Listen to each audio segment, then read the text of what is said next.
Okay.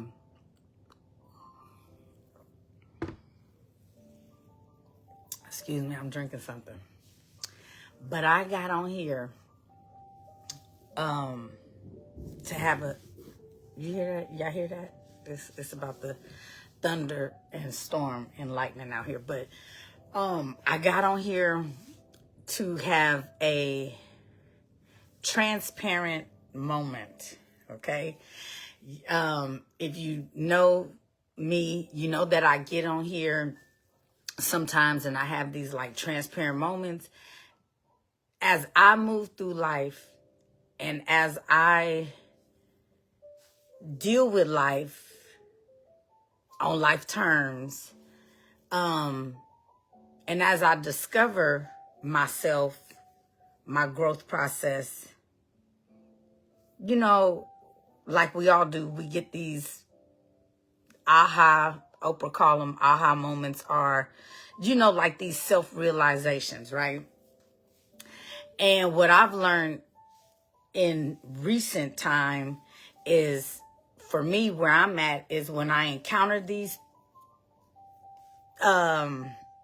moments, I don't like move to avoidance, which I have in the past, right? I think in our communities, and y'all know I always say this, I speak to a certain demographics.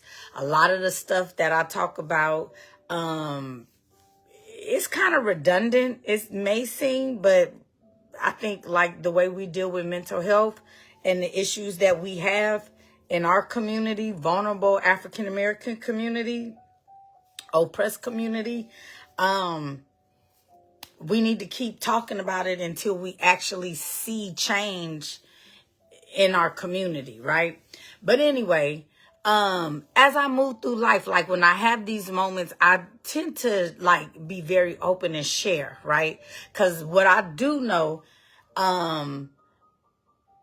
not believe, but what I know is that in life, when a person go through things or experience things, we as a people don't benefit from somebody's struggle being secret. I think a lot of times, we as community fail to share our experiences, and as a result, I think that's a like missed opportunity for somebody that may be dealing with the same thing to, one, be seen and heard, two, realize that ain't nothing wrong with them. They're not the only ones going through it. And three, I'm a true believer and knower that when you see somebody come out of something, that can translate into hope for the person that is hopeless in a situation.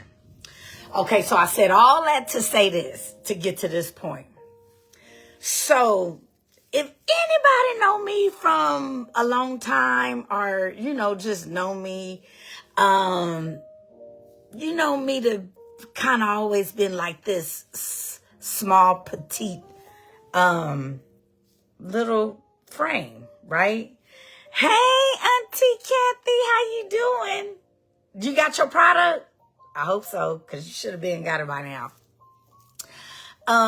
But, you know, I always been kind of like small frame, right? And over the past few years, I have been slowly, or probably quick, you know, just gaining this weight that I've gained, right? Okay. And this is something that kind of like, I would say, been up and down for me, never to the degree of the size that I am now, but, you know, I would fluctuate from 105 to 115, you know, and my best weight to me was 115, because, girl, even though I'm skinny, I got a little, you know what I'm saying, little bumpity bump on back there, so I think. But anyway, Friday, I walked past these mirrors at my job. And although I seen myself, I love you too. Oh, I'm so glad you love it. Thank you. But I have been seeing myself, but you know, like, I guess sometimes like you really see yourself in something like reality really set in, right? And what I noticed for me,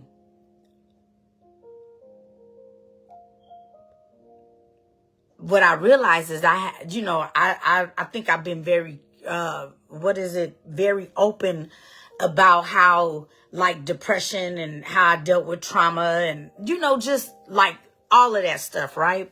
So what I know is that when we experience, hey cousin, when we experience things in our life, when we say the word trauma, that does not necessarily mean that you just had this one experience and you couldn't get over it. That's not trauma. Trauma is having these repeated offenses, things that made you feel not so safe, not so loved, or offended over a course of your life. And nobody ever validated it. Or you haven't even been in a place where you can actually feel it, sit with it, and acknowledge how much, like, man, that was really messed up. Like, that really hurt me. So that's what that is. And complex trauma, that's how that is. And Black folk, whether we know this or not, maybe not all of us, but those of us who come from communities that I come from, the people that I speak to, we deal with what they call complex trauma. We have a whole bunch of stuff stacked up against us, okay? So what happens with trauma, what happened with me is this. I spent my life numbing myself, okay? I've been open about this, my thing with weed, okay? Did that for teenage years till I couldn't do it no more because that shit just messed with my brain and had me all cuckoo and I didn't like the feeling. So my coping thing became alcohol. Because with alcohol, I still felt in control of self, right? And so whatever your vice is, on top of that, bad relationships are, and I'm not just speaking in terms of males, I'm talking about maybe even toxic friendships and things like that where I allow myself to engage into interactions or experiences that really wasn't healthy for me, right? Or really just diminished who I was or made me feel like I wasn't good enough or, whatever, right? So having those experiences too was another way that I used to cope or avoid dealing and sitting with self. But anyway, long story short. As a result, last Friday, I walked past these mirrors at my job and I didn't even look at my face. I just looked at the frame of my body. And I'm about to be real transparent and I may even shed some tears, but I want to let everybody know I'm fine, okay? I release. I don't hold back tears. I don't hold back those things. So if it make you feel uncomfortable, you might want to not even continue to watch because that's just how I process and that's how I release and that's how I move through my stuff so that I can heal and show up the way I need to show up, okay? So please don't let my stuff, make you feel uncomfortable. But anyway, I walked past the mirrors. I did not look at my face. I didn't see my face. I seen the frame of my body. And it put me in this space of depression. Thank you for understanding what I'm saying. It put me in this space of, I don't know, y'all. I really don't know. I didn't feel good about myself. I did not feel good about myself at all. I had to literally wait till I got home so that I could allow myself to feel what I was feeling. Hey, mama. My mama know about this because I shared this with her. And when I got home Friday, I just broke down and cried at me looking at the sum total of how all that stuff that I've been dealing with in my life, and not just my stuff, because I think this generation and our parents' generation, but more so our generation, some of us have to know this.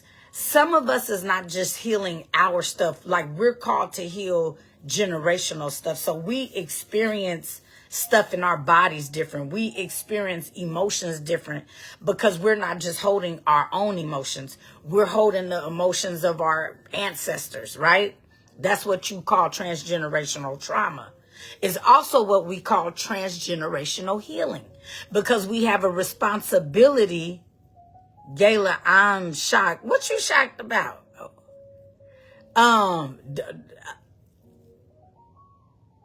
What's cousin? I hope you're having. Hey cousin. Hey cousin Daryl.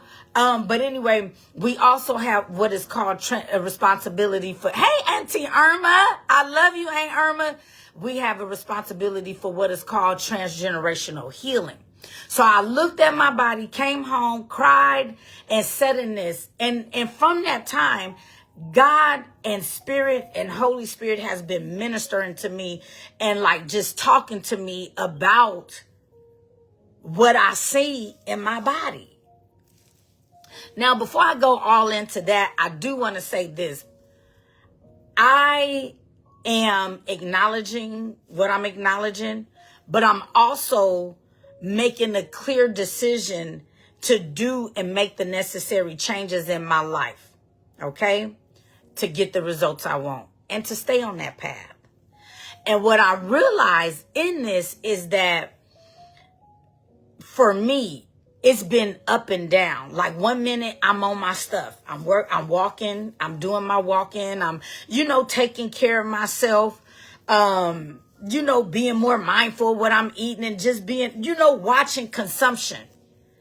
And then sometimes I just fall off because I deal with this thing called inconsistency. And so I don't know if I know other people deal with it. I know I'm not the only one, but what I am coming to and learning is to give myself grace. And when I realize that I fell off or have fallen off, I just acknowledge it like, okay, you don't like this. It don't feel good. Dust yourself off, get back on the horse. And so I'm at a place where I'm back on the horse again. So, just remember that. I learned that off a friend of mine. She would always say, like, some of us call it sin. Once you see sin, don't waddle in it. Just acknowledge it and dust yourself and get back up. Well, I'm calling it missing the mark or behavior that is not so loving towards ourselves, right?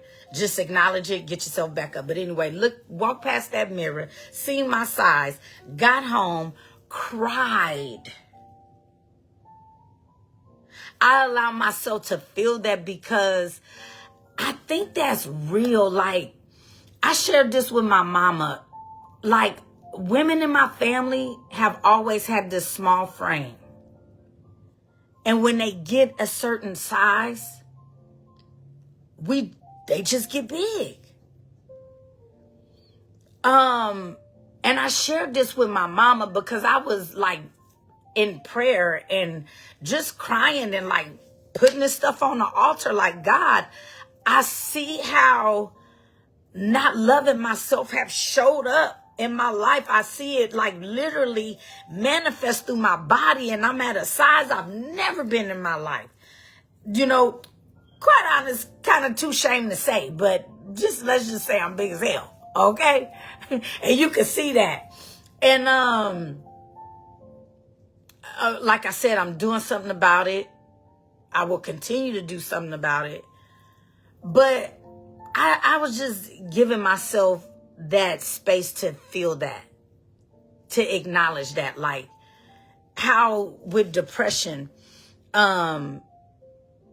it could show up in our weight. Like, I was telling my mom how I was praying. I love you, Auntie Kathy. I was telling my mom, like, when I was crying and just laying it on the altar and talking to God, like, I felt my grandmother's spirit. Like, it was like that's why I say we feel our ancestors' pain, and we have this like responsibility to like push forward and accomplish and heal the things that they couldn't heal. And like, I felt my grandmother's spirit like telling me, like, I did not have the place.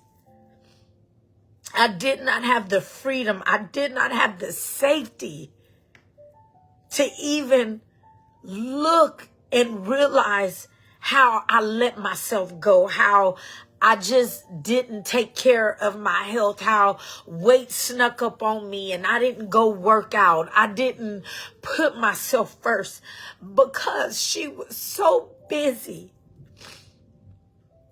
putting first her tribe and village. And living the rest of her days without my grandfather, who she obviously like loved. I remember when my grandmother passed, she had this like a little notebook, bigger than this, but like this little pad. And in that book, she had the date that my grandfather died, like the year. And you could see where she had been tallying every year and subtracting every year, or adding up every year since that year that she had been without him. She had it written down for my Auntie Dada, the year she passed, and how many years she went without her daughter. And I don't remember seeing my Uncle Beverly because she didn't live long after that. But I say all that to say this. Those are blows to the heart that when we don't allow ourselves to feel it and sit in it, we spend our life trying to not feel it and distract ourselves from it, whether it's with alcohol, church, food, relationships, sex, work, sometimes working out too damn much, right? Whatever that we use to avoid sitting in that feeling, whether it's, that's uncomfortable for us to feel, that emotion of rejection, that emotion of neglect, that emotion of abandonment, that emotion of fear, that creates this anxiety in our bodies. It tally up on us.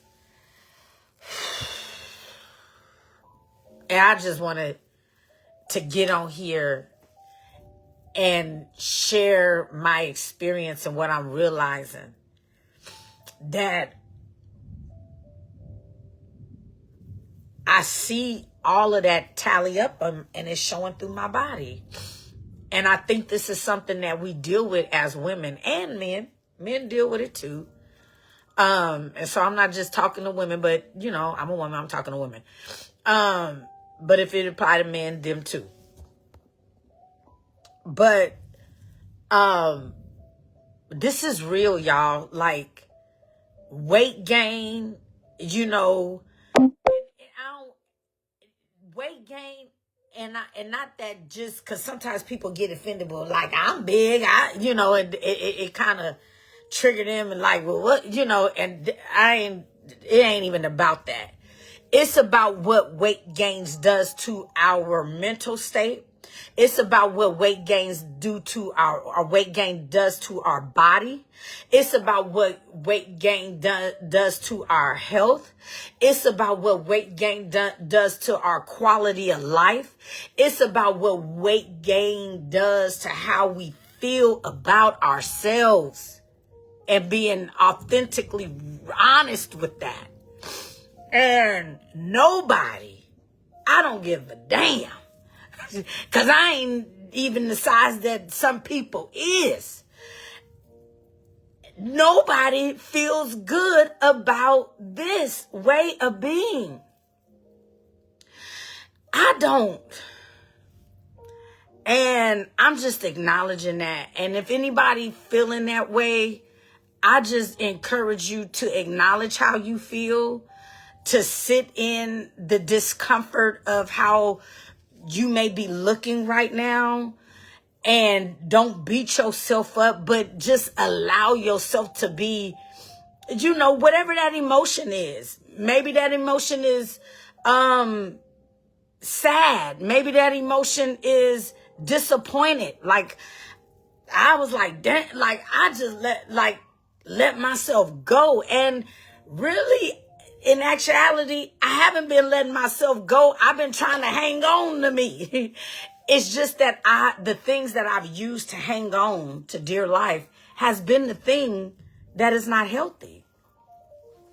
So I'm just encouraging women and men to let's look at this differently. It's not because I don't eat unhealthy. I don't even eat a lot. Like it's not that. Trauma has a very real physiological impact on how the body starts operating. Like when you get frightened or your nerves get like you get tensed and you get anxious, your cortisol levels shoot up sky high. And if you grew up in environments like me where it's this complex trauma that it never stopped, your body never really get to recalibrate itself and say, okay, well, you just dodged a bear. Like the body don't know to do that. You know you dodged a bear, but the body don't. Because we haven't, unfortunately, we were never taught that when you escape a situation or you dodge a bear, just hold your body and breathe in and out until your body is safe. I do that a lot now. Like I'm learning to do that. I notice when I stop doing my power hour, that's really when this weight gain right here is just like, and then you got to understand the reason why the women in my family would like pick up this weight is because when we get older, our body don't burn off like it used to. So it's just not like, God, you just done got big. No, it's all of everything you ever went through. All down today has tallied up and just sat on us. That's what that is. So these are real things. And so as I'm acknowledging this, I'm being gentle with myself too. Like, I'm giving myself grace. Like, okay, now, Gayla, feel it. But when I feel that other voice, like trying to, when new revelations come and I start like addressing or realizing new things, I think of a neck will try, but because I've been doing so much shadow work and showing myself like really affirming and loving on me and really having this like nurturing dialogue with me, right? that voice don't live long. Like it don't even get to talk too much. Like probably even if the voice try to finish a second sentence, I probably done shut it off on the first sentence, and I've come back in my own mind and with my own positive words, talking back to that. Because you got to understand, we got two parts of us. We got the lower self and the higher self. And so that higher self get to talking like, hey, hold on, back up off of her. You don't even know what you're talking about. Like you trying to say something negative and beat her down, but no, you're not gonna beat her down for doing the best she could do for surviving all she have. You're not about to beat her down for not knowing how to show up in life and love and nurture on herself, because from childhood she never been poured and nurtured into. You're not about to do that. You know, it's that go on in my head. And so since I've been dealing with this weight stuff, like I've been dealing with it, but like Friday, it really just like showed up and like presented itself like, hey, I'm here. This is what your new task is about to be. So when that happened, it did spark up some emotions in me. And you know, shout out to my best friend Tamara. She has been like just watching her go through her transition, and her weight loss is so inspiring. Like, and that's another thing. We was talking about friendships yesterday, and I was like, you know, because I heard about some news that went on, but I'm gonna just say this real quick. That's what relationships supposed to do. Like, we have to have those kind of relationships, and as friends or anybody in relationships, no matter what it is, like when we see something good, like get inspired by that and thank them. Hey, Nikki, I love you. Like I was telling her, like, girl, I am so proud of you. Like, you look good, and you really like seeing her transition is motivating me. But anyway, a little hack she had. She been doing this, and she told me the benefits, y'all, and I'm doing it. Cause my cholesterol was high, but she said she's been, and I was drinking this before and stopped, but now I'm like on it. Like I'm literally buying my gallons of water. I'm making it daily. But ginger, lemon, turmeric, and cinnamon sticks, I've been boiling and drinking it. And so I'll see the results when I go back to the doctor and they do my blood work. I'm believing that my levels will be, you know, balanced off as it was for her, you know. So let friendships and relationships inspire you. Like she just said, like, you know, things may not look the same way. You know, my process for living a healthier life, or my weight loss process, or weight management, let me say that, process may look way different from hers, right? But people that we have in our life should be inspiring us to be better. And when we see God do something in them, it should never make you jealous. It should always inspire you to be hopeful and inspire hope in you. Like, I could do it too. You know what I'm saying? Like, God could do it for me too. Like that's what that should be. Okay. But I just wanted to get on here and just share this weight thing, and how, like, I really acknowledge it. Like, I see it. Like, I seen my mama be a petite lady. And then, you know, in her older years, gain weight. I seen it with my grandmother.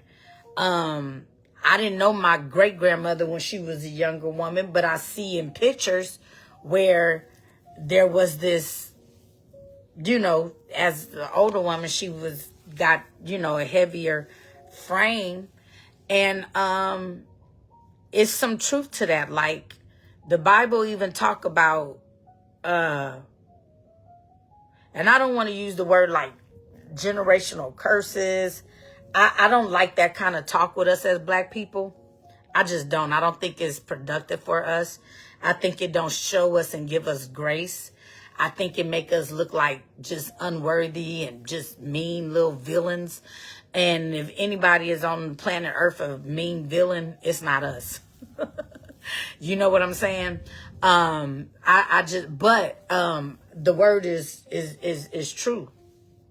And there's some real truth to it. So it talks about how, like throughout scripture, it say like, talks about different people who might have was living a life or having some very unproductive behavior. Let me say it that way.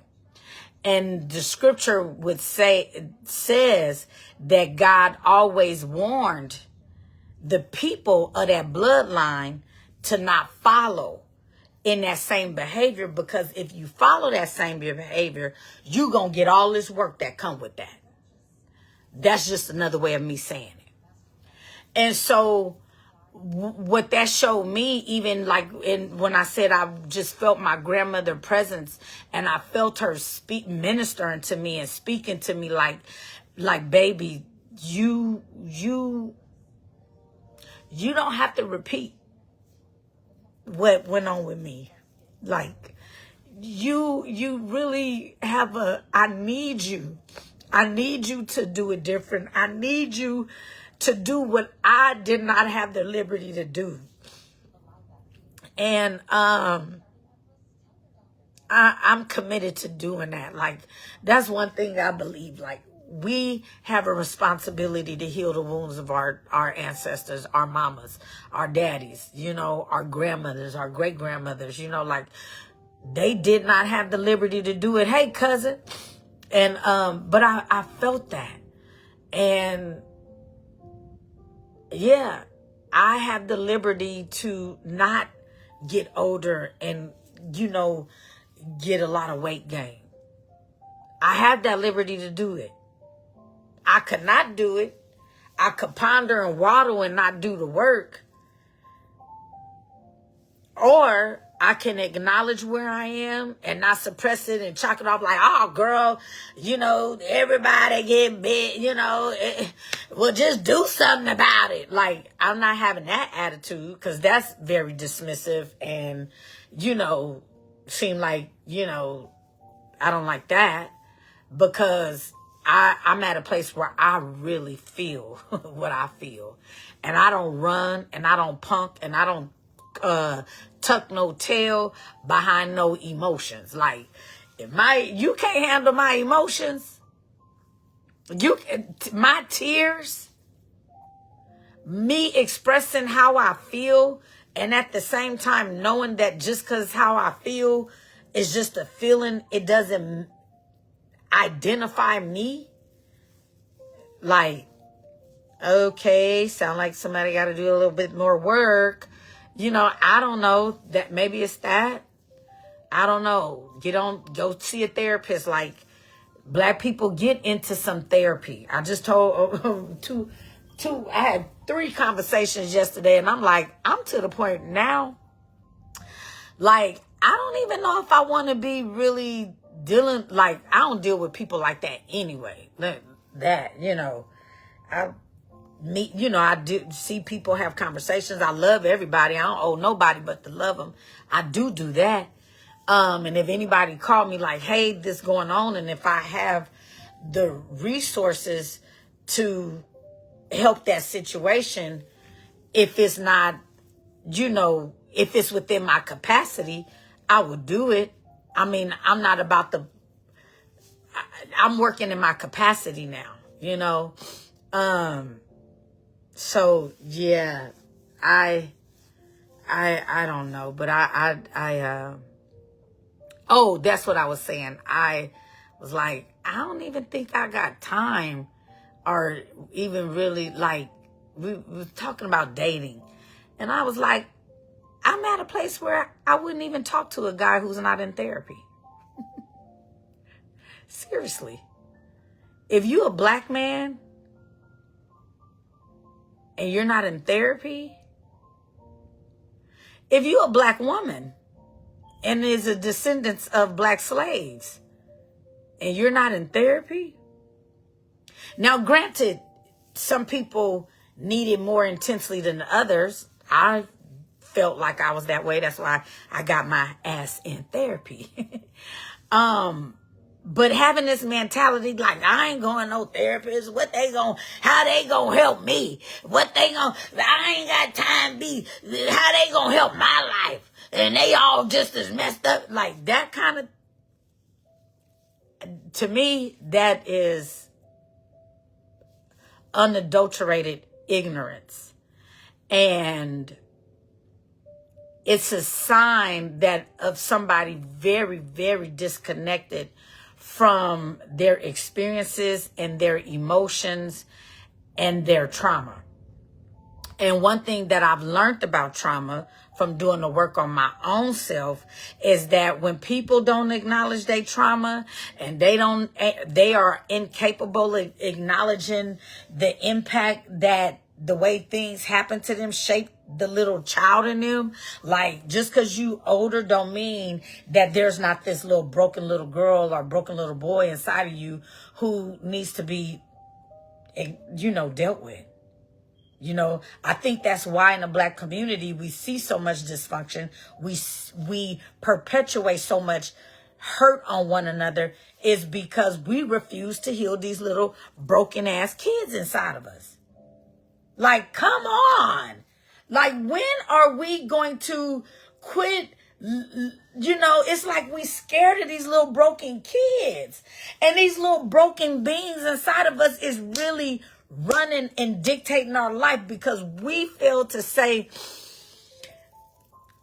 as a grown person, the woman I am today, the man I am today understands my position, understand that I made it through everything, understand that I've survived everything, understand that I came out on top, understand that it could have been worse, but but God is not that bad. Me being that person, and that person in me today is big enough, strong enough, and humble enough to go back and start dealing with the things that got broken in my spirit, in the little child in me. Like, that's what time we need to be on, black folk. That's why you see so much so much hurt in the church. You got, and in the world. Like, so anyway, I've talked enough. I just wanted to share that. If anybody is experiencing like this unhealthy weight gain or anything in your body that is not feeling so good to you, I just want you to know you ain't alone. I'm feeling it right now. I'm experiencing that right now. And I am allowing myself to acknowledge it. I'm not about to beat myself up. I'm not about to stay in it, but I am acknowledging it. I am giving words to it. You know what I'm saying? I'm not denying it. I'm not, what they call spiritual bypassing it. I'm not whitewashing it. I'm not shoving it under the rug. I'm acknowledging it. And I'm also every day making it very intentional to choose me and to do something that is healthy for me and that is life sustaining for me. And so the more we do things that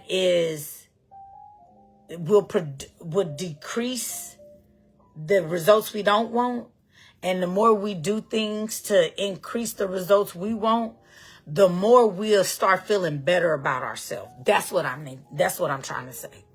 Like, to feel bad about ourselves and not do nothing to shift that, not do nothing to alter that, not do nothing to change that, is the very act of self-neglect. And it is the very thing that the little girl or the little boy inside of us has been taught, which is to not nurture and love ourselves and protect ourselves. So the grown woman in me is going to take care of the little girl that never got taught, you know, like, go exercise. Like I told my daughter today, she got her little job down, the baby girl. But when she's not at work, I'm like, what you doing in your room? I'm like, you got to develop yourself. You cannot just sit in your room and watch TV all day. Like, you got to read a damn book, get in your word, do some exercise, do some breathing techniques. Like, quit slicking that goddamn baby hair and, getting dressed to look cute when you go somewhere. Like, real beauty is in loving and dealing and sitting with those very vulnerable parts. Anyway, love y'all. I talked on here real long. If you know anybody dealing with this, please like and share. Okay? You don't have to share it on your your post. You could just send it to them. I'm just giving us acknowledgement of how we may be feeling. And I just want somebody to know they're not alone. The struggle is real. I mean, if you look at society, we've seen Luther Vandross battle this up and down. We've seen Oprah deal with this up and down. We've seen people scrutinize Janet Jackson for dealing with this up and down. Like, this is real. Okay? It's a real thing. And what is real is that every time we find ourselves falling enough, we have to really get back up real quick and just start implementing those healthy techniques again. And by the way, I do want to say this. That power hour I talked about before on here, and maybe I could come on here and talk about it again, because maybe some people be like, oh, she always talking about trauma. Golly, when she gonna get over it? I'm not gonna stop talking about it. I won't. Okay? Not until I see the Black community no longer living out trauma. That's when I'm gonna stop talking about it, okay? Okay? But anyway, it was something about, power hour. That ashwagandha really helped y'all. If y'all dealing with memory and stuff like that, consume ashwagandha. I promise you, it's going to have you, because I was forgetting stuff and not remembering until like days later. Like, and I still, I'm learning how to manage my ADHD, my executive dysfunction, or my executive differences. Let me say that. My executive differences, so I'm learning things. But anyway, when I was doing my power hour, I was maintaining a certain size that was more durable for me. Okay. And the power hour is 20 minutes of meditation, just sitting in silence, breathing. It could be done with your cup of coffee, maybe some tea. You know what I'm saying? Just self, getting in, recognizing what's on your mind, what's in your thoughts. At that time, then 20 minutes while you drinking your tea, you could be journaling. Whatever's coming into your mind, and can't nobody mess with you. You understand what I'm saying? 20 minutes of that. Put your timer on. Then set your timer again. Then you do your 20 minutes of affirmation. I have my own affirmations. I call them prayer affirmations, because I actually get the word, and my mentor,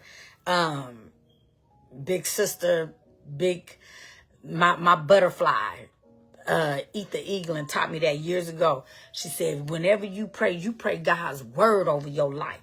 You hear me? You get the word and you say what that scripture say, and you put yourself in there. And so that's how I pray.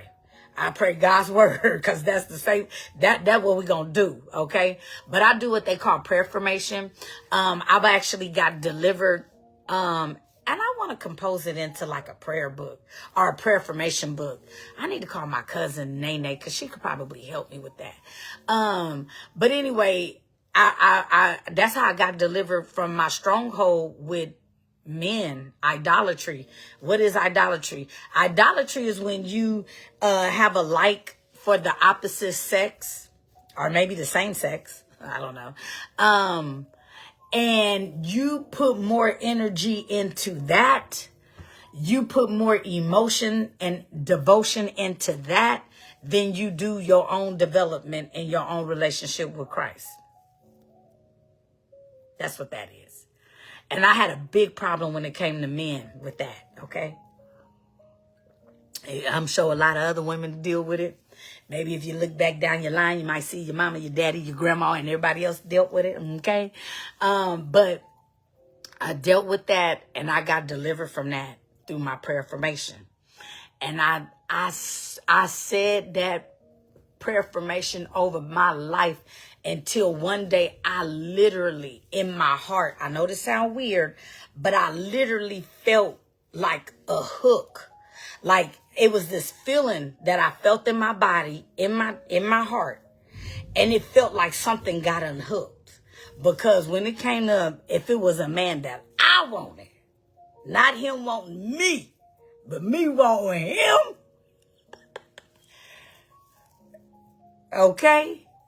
And then there was this particular one had I don't know if it might not just been him, but I say the forces and God and the world used him to be that biggest lesson. But he definitely held the spirit of every other Negro I done been with. But I had that thing had a hook on me. And I'm sure any other sister know what I'm talking about. You know, that one that you know, you know it ain't. You know he don't. You know it ain't what you deserve. You know you deserve, but you just can't shake it. That. But anyway, that hook came up off my heart, off that prayer formation. And that is something that I desire to put in the book one day and share, because that I know I ain't the only one dealt with, okay? Matter of fact, a lot of our children is toe up in the world because they mamas got a hook, you know, dealing with the same old thing, okay? But anyway, the 20 minutes of the affirmation, and then, prayer formation, and then 20 minutes of working out. So when I was working out 20 minutes every day, even if it was just like YouTube, I would do like low impact YouTube, or, you know, some thing on YouTube, or sometimes I would do 20 sets of 5 different exercises that targeted certain areas. But anyway, every day I was being consistent, so that weight was being managed, and I stopped doing it. I stopped. And so I'm gonna start back. I started back. Like, well, I haven't been doing that, but I've been like walking daily. I got a little treadmill in the house. Thank you, Felicia. I get on it. I wrap my stomach up with cellophane. See that? And it's actually sweating. And I wrap myself up in this thing here, which I'm about to get out and go hop in the shower.